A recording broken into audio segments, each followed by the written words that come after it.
বাজারে আসতে দেরি হয়ে গেছে। ও মা, তুমি আমার জন্য গিফট কিনতে গেছিলা, তাড়াতাড়ি দেও দেও। হ্যাঁ, দিতেছি। এই নাও তোমার গিফট। ও মা, এত দামি গিফট! দাঁড়াও, তোমার জন্য একটা গিফট আছে। তুমি আমাকে এত দামি একটা গিফট দিলা, আর আমি যে তোমাকে সামান্য গিফট দিলাম, তুমি মন খারাপ করো নাই?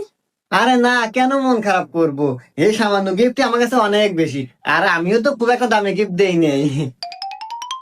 ওয়াও, আমার অনেকদিন ধরে স্বপ্ন ছিল আমি একটা আইফোন কিনবো, তা গিফট পেয়ে গেলাম। দেখি। 15 দিন হয় তুমি গোসল করো না, তাই সাবানা সোবা দিছি, গা ঘষে টুপ দিও, গাওতে গুগু গন্ধ।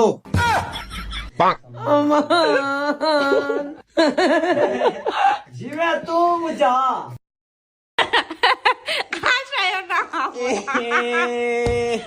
আইসুন নাই যাবে, এবার দিবে, ঠিক আছে, আইসুন না।